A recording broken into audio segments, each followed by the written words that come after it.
Hi hello నమస్తే welcome back to Rani's vlogs. ఈరోజు కమ్మటి గంగవాయిల్ కూర పప్పు చూపిస్తా పదండి. ఎర్రపప్పు కంటే డబల్ ఆకుకూర ఉండాలి. గంగవాయిల్ కూర కాబట్టి తొందరగా స్మాష్ అయిపోతుంది. ఎర్రపప్పు కూడా అంతే తొందరగా ఉడుకుతుంది. అందుకే 10 minutes కంటే తక్కువ టైం పడుతుంది ఇది చేయడానికి. చింతపండు లైట్గా, టమాటోస్, కారంకు సరిపడా పచ్చిమిర్చి ఇప్పుడే వేసుకోవాలి. ఇందులో ఎర్ర కారం వాడము.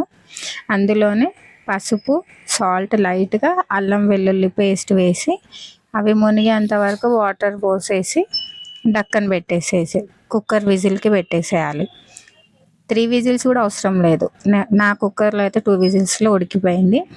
ఒక్కొక్క విధానం బట్టి నేను స్లోగా ఉడకబెడతాను స్లిమ్లో. పప్పు మంచిగా ఉడికిన తర్వాత ఇంకా వాటర్ పోసే పని ఉండదు.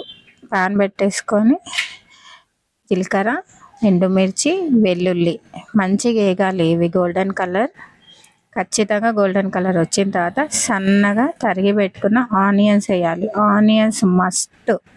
ఎంత బాగుంటుందో టేస్ట్, అసలు ఒకసారి ట్రై చేశాక మీరే ఆహా అద్భుతం అనిపిస్తుంది. మంచిగా ఇట్లా గోల్డెన్ కలర్ రాగానే ఆనియన్స్ వేసేయాలి. ఆనియన్స్ వేసి కొంచెం కలిపేసి అందులోనే లైట్గా సాల్ట్, పసుపు వేయాలి. ఎక్కువ గోల్డెన్ కలర్ రావద్దు, జస్ట్ పచ్చివాసన పోయేంత వరకే కలిపేసి సాల్ట్ వేసి కలిపి మూతకి ఏం పెట్టాల్సిన పని లేదు.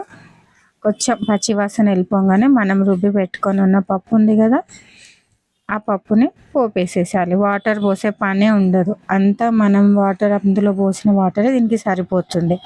పల్చగా తినే వాళ్ళు ఉంటే యాడ్ చేసుకోండి. ఎంతో రుచికరమైన గంగవాయిల్ కూర పప్పు రెడీ. నచ్చితే లైక్ చేయండి. ఇలాంటి వీడియోస్ కోసం నా ఛానల్ని సబ్స్క్రైబ్ చేసుకోండి.